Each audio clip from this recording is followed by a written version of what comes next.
the side because then we'll go over to the cannon drill, and then they'll fire 2 shots. Now what you're seeing them doing right now is they're doing one more dry run. This is something that they would have done historically. For these guys to be able to fire as fast as possible, they have to work with a crew. And to do that, you have to practice this over and over and over again to probably do it in your sleep.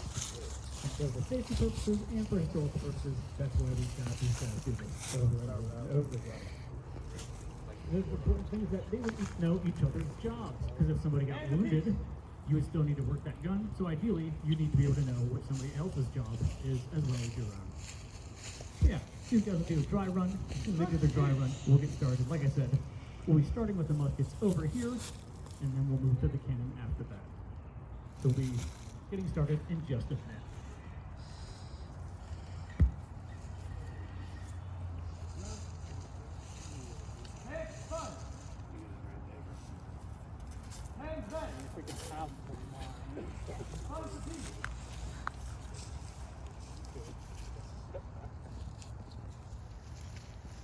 If I have a line going like this. Oh, I see. Yeah. Hands cartridge. Wheel round right. Pound. 300 yards.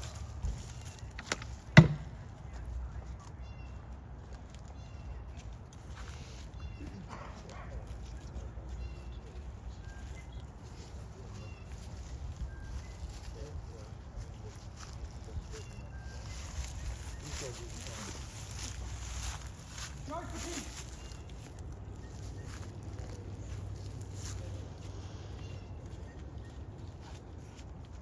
Hand down, cartridge.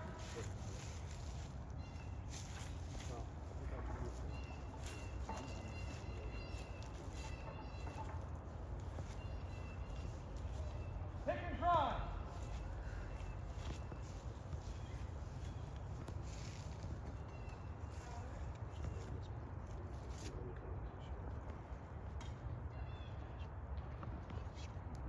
What happened to Cassie?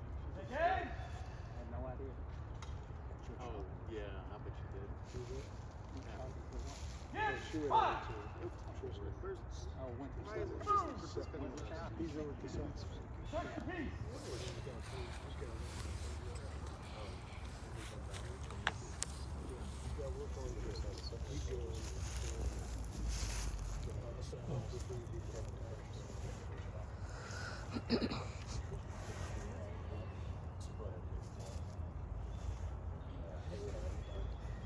Yeah.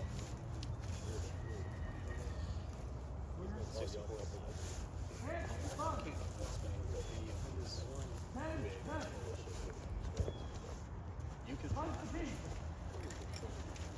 these guys listen to the 64.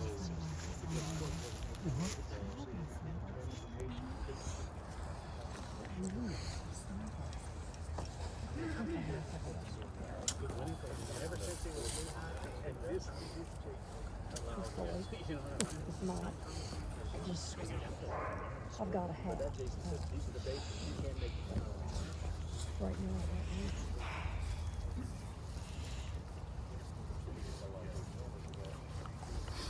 So, look at that, we're gonna get great. Good morning, everyone. My name is Jason. I'm a park ranger here at Guilford Courthouse National Military Park. I want to thank you for coming out on our anniversary weekend. For anybody who's not aware, tomorrow is the anniversary of the battle. March 15th, 1781 is when the Battle of Guilford Courthouse happened. And what you are out here to see, honestly, is you are out here to see guns go bang. You're out here to see the historic weapons demo. We do this because we want you to understand, why did they fight that way? One of the biggest questions we consistently get is, why in the world would you stand in the giant line out in the open, 80 yards away from another giant line, and it looks like take turns shooting back and forth?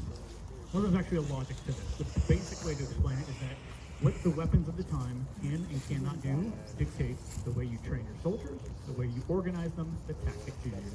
So if we understand the weapons, that'll help us understand why they fought the way they did. They're trying to get the maximum use out of what these muskets and what that cannon can do.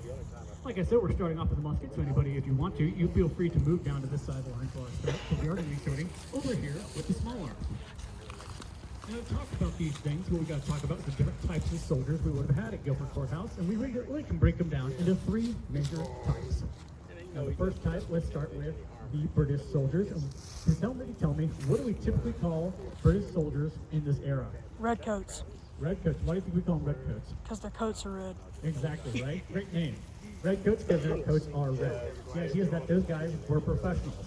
You signed a contract one day, typically for 7 years at a time, and that became your job. You train every day, you march around, you work with your musket, you do a lot of tours in camp, and over your 7 years of service, you're probably in a lot of battles. So when you have a lot of practice and a lot of experience, it makes you good at what you do. That's why those redcoats were so spirited. That being said, they weren't the only professionals in this war. The Americans have professionals as well. Those guys are called Continentals. Anybody know what color Continentals are wearing here at Guilford Courthouse? Navy, Was that Navy. Navy? Blue, that's correct. Now, just over here on the other side of the parking lot behind us is where the American Third Line would have been, and that's where you would have had Continentals from Virginia and Maryland. And one interesting thing is that one of the Maryland units is actually wearing brown coats. That's because ideally they wanted to wear blue coats, but the American Army usually isn't the best supplied army, so they always had to make do with what they could get their hands on. So sometimes if you got brown cloth, you made brown coats. Sometimes if you got a hold of captured British uniforms, you would try and re-dye those coats. That's the idea, trying to make do with what you have, but the idea again is they are professionals, they get a uniform, they typically sign up for 3 years or the duration of the war, and you train every day, you're in a lot of battles, you get good at what you do. Then we get to a third type of soldier, and they are the most numerous type of soldier at Guilford Courthouse. They are not redcoats, they are not Continentals, they're these guys standing right over here. And as you can see, when you take an initial look at them, they do have some similar color scheme, but they are not dressed exactly the same. That's because they do not get a uniform. That's because they are militia. These are the North Carolina militia. One thing that makes them different is they do not serve for 7 years at a time. They do not serve for 3 years at a time. They serve typically for about 3 months at a time as a tour of duty or a militiaman. So they do practice together, but they don't practice every single day like the professionals. And they don't get a uniform. So if you're in the militia, you have to provide your own clothing and you have to provide your own weapon. Now, let's talk about those weapons. We may seem like we have the exact same types of weapons all up and down the line, but we actually have very different ones. And so we'll start off with the smooth bore musket. Can I have a volunteer, somebody, to step forward and please address the crowd and tell them what is a smooth bore musket and how does this thing work? Basically, a smoothbore musket is nothing more than, like you say, a modern shotgun today. Okay? It is basically a smooth bore. They were very easy to manufacture, therefore they were very cheap. Okay? You could put a round ball down this, or you could actually put shot down it. So they were very popular with the frontier people because it was, again, cheap. I could use this to hunt bird, bear, rabbit, deer, you name it. It's a multifunctional tool. Okay? Whereas the difference between a rifle, which we'll get into next, right? So, any questions? Why is it so long? Why is it so long? At the time, they felt the longer the barrel, the better accuracy you're going to have. Okay, especially with the smooth bore, your ball tends to want to bounce around down the length of it. So if you have a longer path with it, therefore logically it's going to want to make it straighter. Okay. But primarily that was just the way it was set up down in the 18th century and stuff. Okay? So, Mr. McKenzie, you're the only person with a rifle. Could you please explain to everybody what makes your weapon different? This is a far superior weapon. They look the same. This has what's called a rifle barrel. It's drilled when the rifle gunsmith makes it.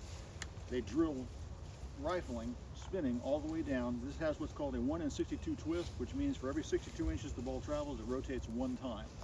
That one time spinning is kind of like throwing a frisbee as opposed to throwing a frisbee like this or throwing a frisbee like this. When you put the spin on it, it goes a lot farther and a lot straighter. But in order to do that, it's got to be a very tight fit.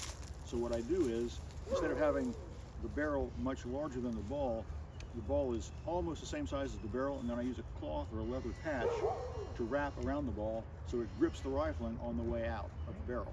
So there's a case on record where a rifleman shot at an officer at 400 yards. He missed the officer, but he killed the horse. Wow.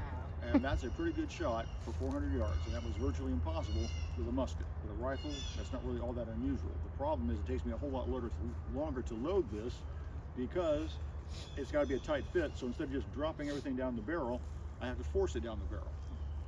in order to do that, while I'm doing all this stuff, they've already loaded.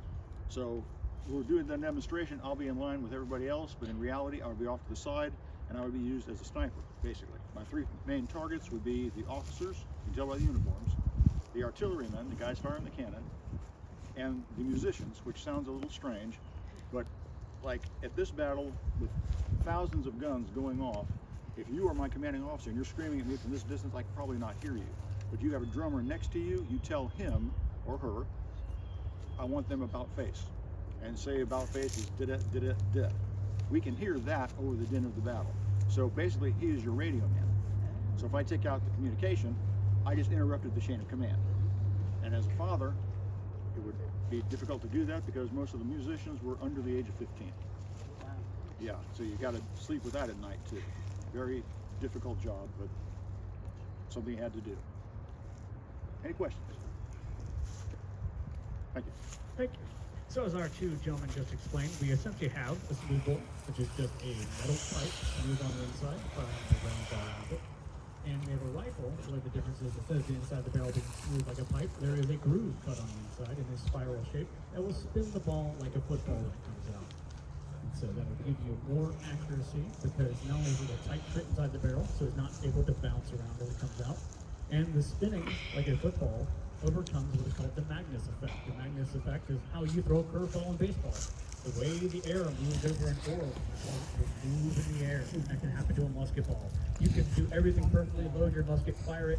The way it's spinning comes out. If it's spinning one way or the other, that'll cause it to drift as it goes through the air. And that's going to affect your accuracy.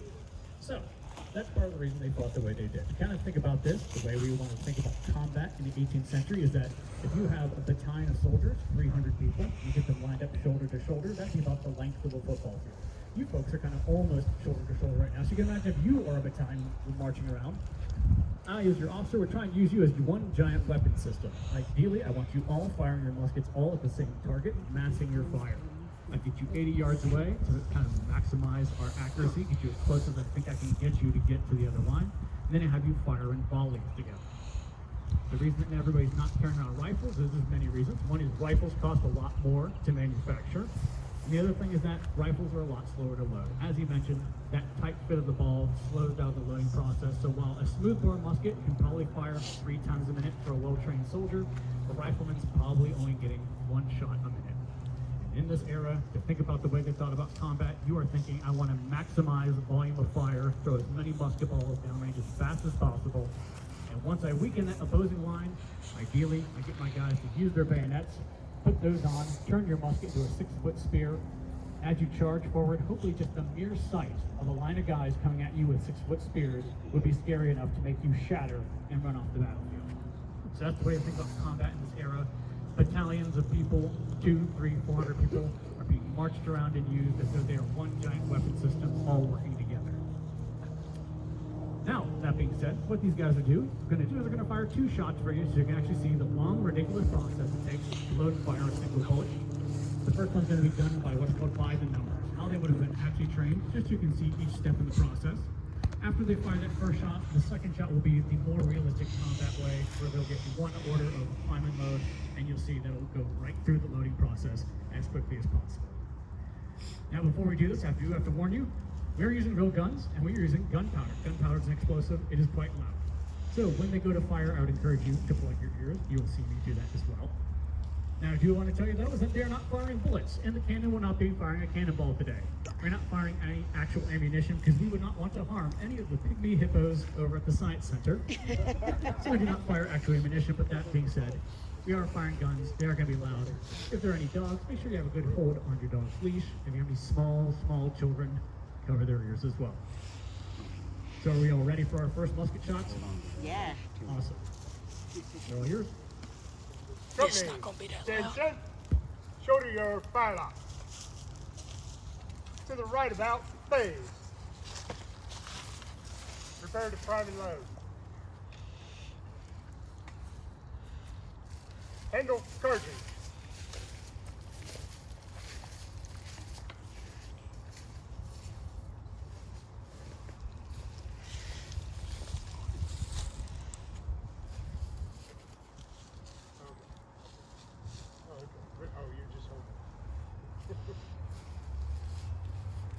Frying pan.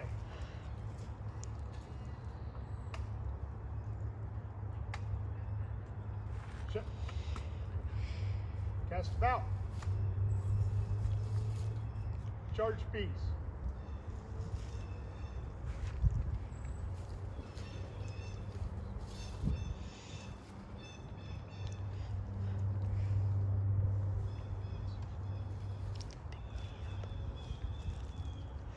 Anytime, sir. Take the bite out of it. Get a little powder on it.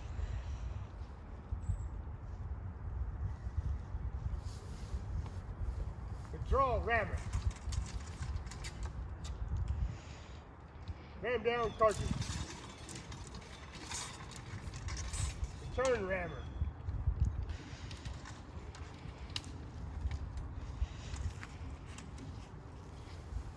Make ready. Here's our first shot. Freeze in. Fire.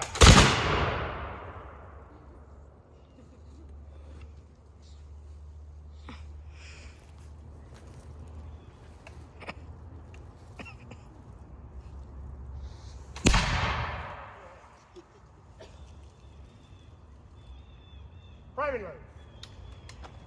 Now what you saw there is we did have one man have a misfire, and that would not be unexpected. Depending on the sources of the time, you might expect 1 in 6 shots to misfire, or even 1 in 4 shots to misfire.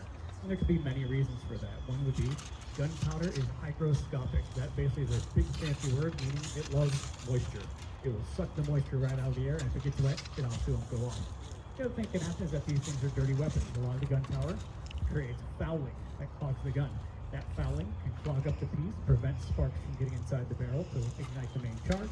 And the other thing is that the flint itself could get dull and fail to create sparks. Make Here's ready. our second shot. Freeze in. Fire. Very good.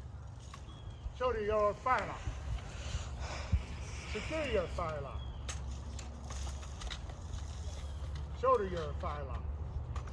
So right about phase. Ladies and gentlemen, lads and lasses, North Carolina militia, present your fire lock. Shoulder your fire lock.